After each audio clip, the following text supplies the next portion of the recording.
السلام عليكم، ازيكم يا بنات؟ النهارده هقول لكم على حاجتين ممكن يساعدوكم في ان انتوا تدرسوا اللغة الانجليزية لاطفالكم. وتخليهم ينطقوهم زي زي اصحاب اللغة الاصليين. تكون نطق اللغة بتاعته ان شاء الله احسن من المدرسة او المدرس اللي بيديله في المدرسة. طبعا المدارس اللي بتدرس اللغة الانجليزية بشكل كويس يعني مصاريفها غالية جدا جدا. وانا بقول لكم انا مني واحدة ان شاء الله ناوية اودي ابني مدرسة عادية. بس بفرق الفلوس ان شاء الله ناوية ان انا انميه بقى في حاجات تانية، رياضة مثلا وكورسات لغة، او هعوض له النواقص اللي في المدرسة العادية بحاجات بفرق الفلوس ان شاء الله. اول حاجه حابه اقولها لكم، بس اول ما تبداي تعلمي ابنك اللغه بلاش ان انت تعلميه لغتين قبل ما يتقن اللغه العربيه الاصليه. وبلاش الحكايه اللي بلاقيها مع امهات كتير اللي هي تتكلم ابنها بكلمه وكلمه. يعني مثلا بلاقي مثلا واحده تقول لابنها افتح الدور، اقفل الويندو. يعني حاجات كده.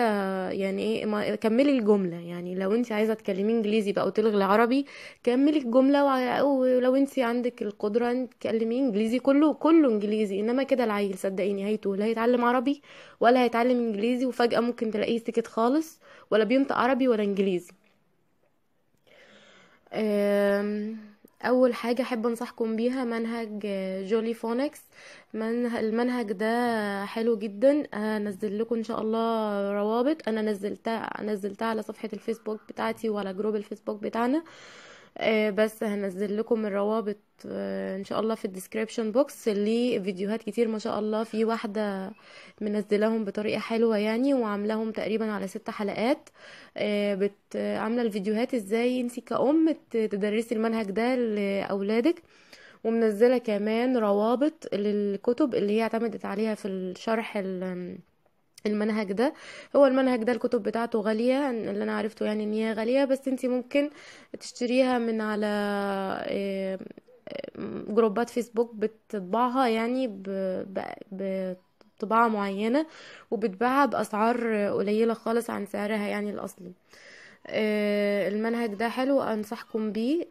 أول ما الطفل يخلص تعلم اللغة الحروف، يعني أسماء الحروف A B C D، بيبدأ بقى يتعلم الفونكس اللي هي الصوتيات، اللي هي أ ب ك د.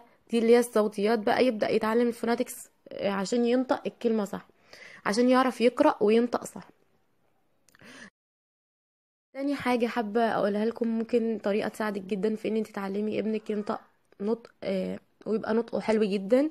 ان انت تجيبي فيلم كرتون مثلا، ممكن تكون مدته 5 دقايق. انت تتفرجي عليه الاول، لازم ضروري تتفرجي عليه الاول. الفيلم ده لازم يكون English language. ممكن بقى تختاري British or American.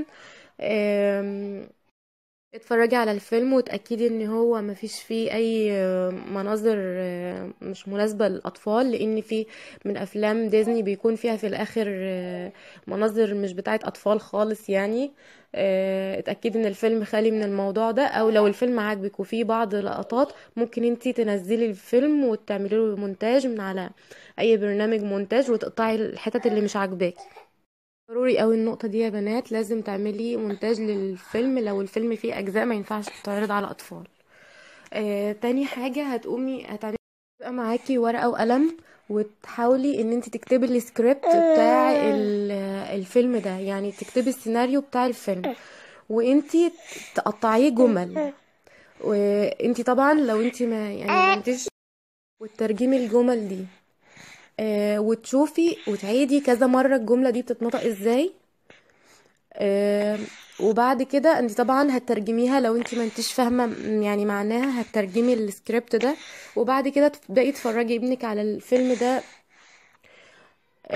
يعني زي دقيقه دقيقه، وتقولي له شوف هو بيقول له ايه اول جمله.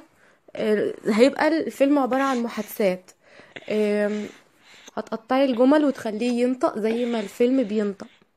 زي ما الصوت الاصلي بتاع الفيلم بينطق. دي طريقة حلوة جدا بتدخل مخ الاطفال بسرعة، وبتخليهم ينطقوا اللغة يمكن احسن من المدرس اللي هيديهم في الفصل. بتكون لغة من سكان من ناطقين اللغة الأصليين. يعني احنا مهما كان متعلمين جدد للغة، يعني مهما كان دي اللغة التانية بتاعتنا، مش هنبقى ننطقها صح زي يعني أصحاب اللغة. الطريقة دي ممتعة جدا، ابنك مش هيحس ان هو بيتعلم ولا حاجة، ولا هيحس ان انت بتديله درس. هيتقبل الطريقة وهيحفظ كلمات وهينطق صح، وهيتعلم المحادثة بطريقة بسيطة جدا. هتبقى ممتعة ليه وليكي. وكمان انتي ممكن تستخدمي الطريقة دي لنفسك في انك تحسني لغتك وتحسني المحادثة بتاعتك في الانجليزي. اتمنى اكون فدتكم بالطريقة البسيطة دي. انا ان شاء الله هسيب لكم روابط الجولي فونكس في صندوق الوصف. هي شرحها بطريقة حلوة جدا وبسيطة، مش محتاجة ان انا اعمل عليها فيديوهات، لان الطلب مني ان انا اعمل نفس الفيديوهات انا يعني اعملها انا وانزلها على القناة. اولا هي عاملاها بطريقة كويسة، مش محتاجة ان انا اعملها تاني. ثانيا ده مجهودها يعني مجهود ناس، انا مش بحب انقل مجهود الناس وانسبه لنفسي.